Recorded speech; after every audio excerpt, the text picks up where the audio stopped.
सबसे पहले इस वीडियो को लाइक करें और मजीद वीडियोस के लिए हमारा YouTube चैनल सब्सक्राइब करें और बेल आइकन पर क्लिक करें।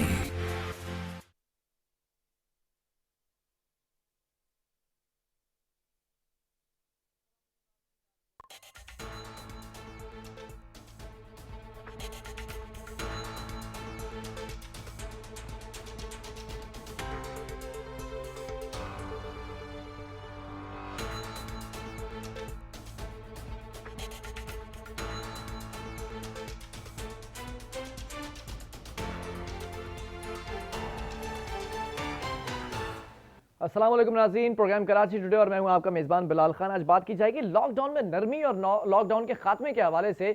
वज़ीर आज़म इमरान खान साहब ने तो अपना फैसला सुना दिया है, 9 मई का कह दिया है कि लॉकडाउन ख़त्म करने की बात की गई है, लेकिन सूबों की खुद मुख्तारी के बाद 18वीं तरमीम के बाद कुछ SOPs बनाने का सूबों को भी कह दिया गया है कि सूबे चीज़ों पर फैसला करेंगे, जैसे तालीम का मामला है या दीगर मामलात हैं जिस पर ये सूबों पर जिम्मेदारी छोड़ी गई है कि वो क्या फैसला करते हैं। लेकिन देखना यह है कि अगर सिंध हुकूमत की बात कर ली जाए तो सिंध हुकूमत का लॉकडाउन पहले दिन से और मौक़िफ़ भी यही है कि सख्ती रखी जाए लॉकडाउन के अंदर, क्योंकि केसेस बढ़ते नजर आ रहे हैं। लेकिन 1 महीने से ज़्यादा का टाइम गुजरने के बाद या अरसा गुजरने के बाद केसेस में तो कमी नहीं आई है, केसेस अभी भी तवादुर के साथ बढ़ते नजर आ रहे हैं। तो क्या लॉकडाउन के अंदर मजीद नरमी की जाएगी, मजीद सख्ती की जाएगी, क्या मामला होंगे, कैसे टैकल किया जाएगा? अब वफाक ने तो फैसला कर लिया, तालीमी इदारों को ये कहा गया है कि प्रमोट कर दें अपने बच्चों को। पिछले रिजल्ट देखकर सिंध हुकूमत इस पर क्या मौक़िफ़ रखती है, ताजिर बिरादरी के हवाले से क्या मौक़िफ़ रखती है। इमरान खान साहब ने यह भी कहा कि भाई जो इंटरसिटी ट्रांसपोर्ट है उसको खुलना चाहिए, गरीब आवाम की सवारी जो है सस्ती सवारी है, तो इस पर भी क्या मौक़िफ़ रखती है। तमाम चीज़ों पर बात की जाएगी। इस वक्त हमारे साथ पीपल्स पार्टी की जानिब से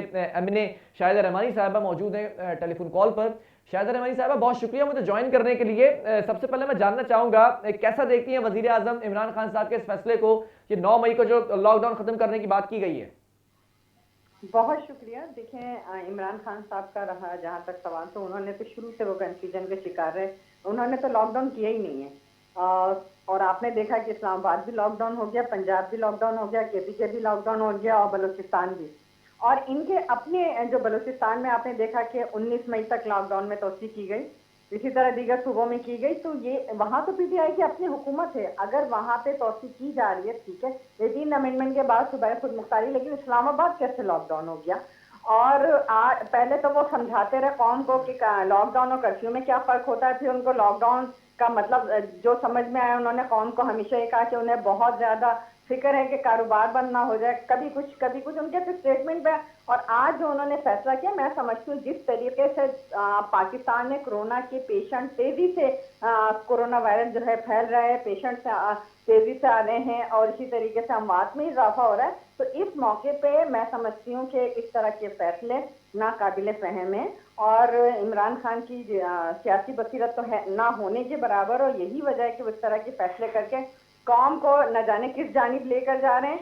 और ये मैं तो ये समझती हूँ कि इंतहाई अफसोसनाक अमर है। देखें, बिल्कुल सिंध हुकूमत ने सही फैसला किया कि इस वक्त तो लॉकडाउन में सख्ती होनी चाहिए जब आपके यहाँ कोरोना केसेस आ रहे हैं। आपकी ये तो नहीं कि आपके यहाँ शरह कम हो गई है या आप केसेस नहीं निकल रहे हैं या आप शरह अमवात में कमी आ रही है। सिर्फ कोई तो एक चीज ऐसी होती रीजनेबल जिसको आप बता सकते हैं। चले, आप समझती है कि लॉकडाउन में आप समझती है कि लॉकडाउन में मजीद सख्ती होनी चाहिए, क्योंकि 1 महीने से ज्यादा लॉकडाउन को हो गया, केसेस तो थमने का नाम नहीं ले रहे। लेकिन बात ये भी तो है ना कि जो प्राइम मिनिस्टर साहब ने मुस्तकिल कंफ्यूजन फैलाया हुआ है, पूरी कौम को गुमराह किया, वो तो ये कहते हैं लॉकडाउन है ही नहीं। और वाकई फिर कौम जो है वो कहती है कि जी हमें लॉकडाउन, जब हमारा प्राइम मिनिस्टर ये कह रहा है कि लॉकडाउन की जरूरत नहीं है, कारोबार बंद करने की जरूरत नहीं है, कुछ करने की जरूरत नहीं है, तो आप बता देंगे जहां पर ये कारोबार खोले गए थे, जहां पे SOPs दी गई थी, क्या वहाँ SOPs पे इम्प्लीमेंटेशन हुई? क्या जो सिंध पुलिस तो किसी को कारोबार खोलने नहीं दे रही मैडम। नहीं, ऐसा नहीं है। जो जहां खुला है वहां पर भी तो लोगों में अवेयरनेस नहीं है, फिर कंफ्यूजन है, फिर कंफ्यूजन की वजह से वो SOP पे अमल नहीं हो रहा। क्योंकि अब एक तरफ वजीर आजम साहब ने कह दिया कि जी लॉकडाउन नहीं होगा, सिंध हुकूमत या पंजाब KP के मुस्तकिल, क्योंकि उनको तो पता है, वो तो नबल आजमा है। दिन रात आप देखें कि एक तरफ डॉक्टर जो है जो कि ये कौम तो इस सूबे के बचा रहे हैं, ये कौम तो इस कह रहे सूबे हैं के कि वजीर आला को लॉकडाउन भी सुनती है ना, ये कौम तो इस इस सूबे के वक्त वजीर आला हमें को भी किसकी सुनती है। एडवाइस पे अमल एसओपीज करनी पे अमल चाहिए? दरामद कराना किसकी जिम्मेदारी है मैडम? नहीं, एक बात बताएं, इस वक्त हमें किसकी एडवाइस पे अमल कराना चाहिए? वो जो फ्रंट लाइन पर आकर अपनी जानों को हथेली पे रखकर, और सबसे ज्यादा जो है पैरामेडिकल स्टाफ और डॉक्टर्स इससे मुतासिर हो रहे हैं, और वो अपील कर रहे हैं कि लॉकडाउन को प्लीज सख्त किया जाए। और तो यहाँ हम पे उन लोगों का ख्याल ना करें जो घर में फाकों में बैठे हुए हैं, जो सफेद पोश लोग हैं? देखें, जो रोजाना यहाँ पर भीख मांगी गई, रोजाना जो फंड लिया गया, वो क्यों नहीं दिया जा रहा? फिर आपने तो ये कहा था कि हम इसलिए मांग रहे हैं कि हम लोगों को घरों में पहुंचाएंगे, हम टाइगर फोर्स इसलिए तैयार कर रहे हैं कि वो लोगों को घरों में राशन पहुंचाएगी। वो लोगों को हम लॉकडाउन जब करेंगे, जब सबको इंतजाम मुकम्मल करके उनको हम घरों में हर चीज पहुंचाएंगे। आज 1 महीने से ज्यादा हो गया, किनके घरों में टाइगर नहीं तो वो तो राशन चले नहीं पहुंचा सके, लेके गए पैसे लेके। आज जब आपको इतनी फिक्र है तो आप पहुंचाए ना। दुनिया चले भर चले की हुकूमतों ने मेरा सवाल भी आवाम सुन को लेना। रिलीफ दिया। वो जो लोग हैं जिनकी आप बात कर रही हैं वफाकी हुकूमत की, वो राशन नहीं पहुंचा सके, ठीक है, वो तो लॉकडाउन खोल रहे हैं, फिर कह रहे हैं खुद कमा लो खुद खा लो, इस वक्त नाजुक सूरत हाल है। सिंध हुकूमत ने राशन पहुंचाने की बातें की थी, तो आप लोग नहीं पहुंचा रहे ना? आपकी वो स्पीचेस सुनी कि जिसमें उन्होंने कहा हम टाइगर फोर्स बना रहे हैं जो घर घर को राशन पहुंचाएगी, फिर हम लॉकडाउन करेंगे जब हम अपनी तमाम तो आप लोगों ने एक नोटिफिकेशन निकाला था कि इसको यूज किया जाएगा, फिर उसको भी बैक कर दिया।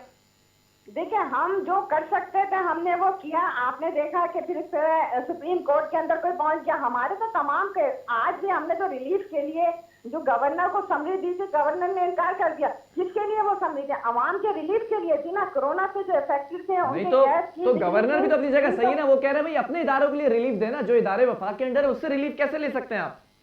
देखें जी, हम अपने तौर पर भी दे रहे हैं। आपने देखा कि किसी को भी मुलाजमों को निकालने की इजाजत नहीं है। मुलाजमीन जो काम कर रहे हैं उनको गवर्नमेंट लेबर जो डिपार्टमेंट ऑफ लेबर है उसने, लेकिन प्राइवेट इदारों ने तो फिर भी फारिग किया है, अब तक एक्शन क्यों नहीं लिया गया?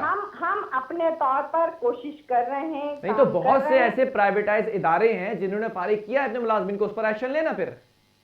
नहीं, उस पर एक्शन आज सईद गनी साहब ने बताया कि जिन जिन लोगों ने किया इस तरीके से, हमने उस पर एक्शन भी लिया, उस पर बाकायदा इंक्वायरी भी की, और उन लोगों को दोबारा एडजस्ट करने की कोशिश भी कर रहे हैं। वो लेबर डिपार्टमेंट मुस्तकिल उसमें उन्होंने कमेटी भी बना दी जहां लोगों को फारिग किया गया नाजायज तौर पर, क्योंकि ये बिल्कुल सख्ती से मना था कि इस दौरान किसी को नहीं निकाला। अच्छा, फिर मैं ये समझ लूं मैडम कि सिंध हुकूमत 9 मई को लॉकडाउन खत्म नहीं कर रही है? नहीं, बिल्कुल हम लॉकडाउन नहीं खत्म, किसी किस्म की नरमी भी नहीं होगी? नहीं जी। अब ये जो वफाक में ये जो खास तौर पे वफाकी वजीर हैं असद उमर साहब, ये जो 6 फैसले किए गए हैं, तामीराती शोबों को दूसरे फेज में खोलने की इजाज़त होगी, छोटी मार्केट्स खोलने की इजाज़त होगी, तालीमी इदारों में रिलीफ दिया जाएगा, और फिर अस्पतालों के हवाले से ओपीडीज खोलने की भी बात कर दी गई, तो ये जो चीज़ें हैं इन सब चीज़ों को रद्द करती है फिर सिंध हुकूमत? देखिए, हॉस्पिटल्स की जो हालत है, जो डॉक्टर्स आपसे अपील कर रहे हैं जिंदगी के लिए, डॉक्टर्स के जो हालात हैं, डॉक्टर्स वहाँ पे एक महाज पे खड़े हैं और आप जो है ओपीडी खोलने की बात कर रहे हैं। यानी वो लोग जो बीमार हैं, जो किसी ना किसी तरीके से दवाएं लेके अपना इलाज कर रहे हैं, तो उनको जो है आप हॉस्पिटल में बुला के क्या उन्हें मजीद जो है, आप पता नहीं इमरान खान साहब चाहते क्या? वो ये चाहते हैं शायद पूरी कौम जो है, जो हाल अमेरिका में बरतानिया में हो, जब हम उस हालत में पहुंच जाए तो फिर आपको नजर आएगा कि हम बात हो रही है असद उमर साहब की, आप बात कर रहे हैं, वो कहते हैं कि इतने लोग एक्सीडेंट में मर जाते हैं। वो आवाज भी मारना, आप चाहते क्या हैं? आप कौम को इस वबा के अंदर धकेलना चाह रहे हैं, और इसलिए इस तरह की नरमी की जा रही है, इस तरह से खत्म किया जा रहा है ताकि चलो ठीक है सिंध हुकूमत, क्योंकि आप तो हैं बेगर, और आप इंटरनेशनल जो है आप सिर्फ इमदाद के मुंतजिर हैं कि किसी तरह हमारे कर्जे माफ हो जाए, हमें इमदाद मिल जाए, क्योंकि जब चाहे आपका कशकोल जो है उसका वो खत्म ही नहीं हो रहा, कशकोल आपका भर नहीं रहा, कचकोल का साइज बड़ा होता चला जा रहा है। चले मैडम, मुझे ये बताएं कि सिंध हुकूमत ने क्या तैयारी कर रखी है अगर लॉकडाउन में मजीद सख्ती की जाती है, आगे भी अगर देखा जाता है कि लॉकडाउन में तोसी की जाती है, सिंध हुकूमत की तैयारी क्या है? देखिए, सिंध हुकूमत ने सबसे ज्यादा जो है मैं समझती हूँ कि हेल्थ के ऊपर और तवज्जो दी, क्योंकि असल इस वक्त मसला जो है हेल्थ का है, डॉक्टर्स का है। हमने बेहतरीन किस्म के मास्क, उनको किट्स, हिफाजती किट्स और बड़ी तवज्जो दी है। परसों एक डॉक्टर की डेथ हो गई, हम सबसे ज्यादा किट जो है इस वक्त हमारे पास है, और हम सबसे ज्यादा टेस्ट कर रहे हैं। ये हमारी सबसे बड़ी अचीवमेंट है कि जितने ज्यादा टेस्ट होंगे उतने ज्यादा हम लोगों को सिक्योर करेंगे, सेव करेंगे। आपने डॉक्टर की बात की कि उनकी डेथ हुई, तो आपने उस खबर को तो कह दिया जो एक जाली और झूठी खबर नशर की गई कि उनकी जो डेथ है इसलिए हुई कि वेंटिलेटर नहीं थे। आज भी अल्हम्दुलिल्लाह हमारे पास वेंटिलेटर खाली है, आज भी हमारे पास आइसोलेशन इमरजेंसी मतलब उनकी जो अहलिया कोर्ट कर रही हैं कि 2 घंटे एम्बुलेंस पे लेके घूमे, वो झूठ कह रही हैं। आपने उनकी भतीजी की जो इंडस हॉस्पिटल में डॉक्टर है, शायद आपने उनकी वो मैंने सुनी है, बिल्कुल मेरे पास तमाम ऑडियोज मौजूद हैं कि एक डॉक्टर होकर अब वो अपनी वाइफ को भी अपने साथ जो है उसने उनको कोरोना ज़दा किया और फिर उसके बाद जो है वो मजीद है कि मैं हॉस्पिटल नहीं जाऊंगा। ये अगर हाल है हमारी कौम का तो किस तरीके से हम सेफ होंगे। बिल्कुल ठीक है कि आपने अपने आप को आप आइसोलेट करें, लेकिन उसके साथ अगर आपकी तबीयत बिगड़ी तो आपको हॉस्पिटल जाना मस्ट है। आपने देखा एक सवाल और है, उनके लिए जगह भी थी, उनके लिए सिंध भर में जो खराब वेंटिलेटर्स हैं उनकी मरम्मत का काम शुरू कर दिया मैडम। जो हम गलत और झूठी बेबुनियाद खबरें उनको तो हम बढ़ा चढ़ा के बताते हैं और जो सच आता है उसको हम बिल्कुल नहीं बताना चाहते। ये हमारा बहुत बड़ा अलमिया है। अभी मैं कल देख रही थी कि एक सोशल मीडिया पे चल रहा था, वो लाहौर के जो लोग हैं जो वहां पर एहतजाज कर रहे थे एक्सपो सेंटर। सोशल मीडिया की क्या बात कर रही हैं मैडम? सोशल मीडिया की कोई क्रेडिबिलिटी है, कोई चेक एंड बैलेंस है? खबरें बनाते हैं। नहीं, सोशल मीडिया की बात कर रही हैं आप। सोशल मीडिया की चीज को अगर आप बनाकर बता रही है तो मैं तो खैर नहीं एडमिट करूंगा, क्योंकि सोशल मीडिया की कोई क्रेडिबिलिटी नहीं है मेरी नजर में। मैं ये पूछ रहा हूँ कि सिंध भर में जो वेंटिलेटर्स खराब हैं उनकी मरम्मत का काम शुरू कर दिया है? जी अल्हम्दुलिल्लाह उनकी वेंटिलेटर की मरम्मत का काम भी, और हमारे पास अभी भी आज भी डॉक्टर रतीजो साहिबा जो इंतहाई मेहनत से अपना काम निभा रही है। हमें हर वक्त प्रेस कॉन्फ्रेंसेस करने का टाइम नहीं है, मुझे हम मेहनत से अपने अपने फील्ड में बिल्कुल मुझे मेहनत नजर आ रही है मैडम, मैं अप्रिशिएट भी करता हूं उस मेहनत को। ये जानना चाहूंगा कि जो 2 महीने का अरसा गुजरा, इसमें इमरजेंसी नाफिज कर दी गई, फिर लॉकडाउन में सख्ती कर दी गई, ये वेंटिलेटर का बड़ा खास चक्कर है क्योंकि डायरेक्टली इनडायरेक्टली कुछ ना कुछ कनेक्शन है। तो वेंटिलेटर्स में कोई इजाफा किया गया, कोई मेडिकल फैसिलिटीज में कोई इजाफा किया गया, शेयर करना चाहेंगे इस 2 महीने के दौरान?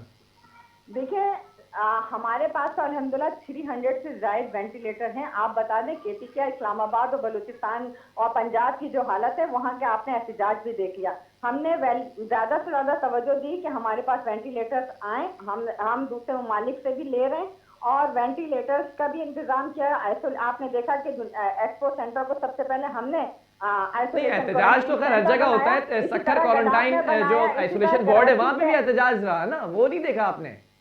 नहीं, कराची में ऐसा कोई खास एहतजाज नहीं हो सका। हमने मुकम्मल सक्खर की बात कर रहा हूँ मैं। सक्खर आइसोलेशन वार्ड जो बनाया है क्वारंटाइन, वो हुआ था, वो जो साजिश हुई थी उस पे अच्छा वो साजिश थी, कोशिश की गई थी, ठीक है, उसको उसी वक्त बेनकाब कर दिया। अच्छा पंजाब में KPK में जो एहतजाज हुआ वो साजिश नहीं थे, ये साजिश थी सक्खर में जो हुआ? देखें जी उसी वक्त वो बेनकाब हो गई थी। वहाँ के मरीजों ने खुद बताया कि हमें जो है झूठ बोल के यहाँ पे कहा गया, किसी आलिम को लाके वहाँ पे जबरदस्ती। आप सोचें कि कैंटीना सेंटर के अंदर किसी को जाने की जरूरत नहीं है, आप सिर्फ एक एंट्री के लिए इस तरह के ड्रामे होते रहते हैं और सिंध हुकूमत के खास साथ तो बहुत ज्यादा। अच्छा एक बार फिर मुझे वफाकी हुकूमत और सिंध हुकूमत आमने सामने नजर आ रही है इस फैसले पर। ये जो लॉकडाउन में कमी करने की बात की जा रही है और नरमी करने की, फिर खात्मे की बात कर दी गई है, आप क्या समझ रही हैं? खास तौर पर तालीमी इदारों की अगर मैं बात करूं, तालीमी इदारों में जो प्रमोट करने की बात की गई है, क्या कहते हैं वजीर तालीम सिंध के? क्या मौक़िफ़ अपनाती है सिंध हुकूमत के? प्रमोट किया जाएगा या फिर टेस्ट लिए जाएंगे तालीमी इदारों में? देखिए जी सईद गनी साहब वजीर तालीम है और ये सवाल उनसे आप पूछ सकते हैं, क्योंकि मैं MNA हूँ और मैं ज़ाहिर मेंबर पार्लियामेंट हूँ। अभी मेरी उनसे इस मसले पे बात नहीं। जो चले फिर आप ओवरऑल लॉकडाउन के हवाले से मुझे बता दें कि लॉकडाउन के अंदर और मजीद सख्ती की जाएगी, कब तक मुतवक्किल लॉकडाउन खत्म हो जाए? देखें अभी ना तो हम कोई तालीमी इदारे खोलने का इरादा रखते हैं, क्योंकि इतनी खतरनाक सिचुएशन, जबकि कोरोना वायरस तेजी से फैल रहा है और उस दौर में हम अगर तालीमी इदारे जैसे खोलने की और इसमें लॉकडाउन में हम नरमी की कोशिश, मैं समझती हूँ कि ये इंतहाई अहमकाना फैसले होंगे। लिहाजा इस फैसले में सिंध हुकूमत जो है वो शामिल नहीं है। मतलब ये जो बातें की गई इंटरसिटी ट्रांसपोर्ट के हवाले से भी कल मैंने प्रोग्राम किया तो ट्रांसपोर्ट भी खुलता नजर नहीं आ रहा।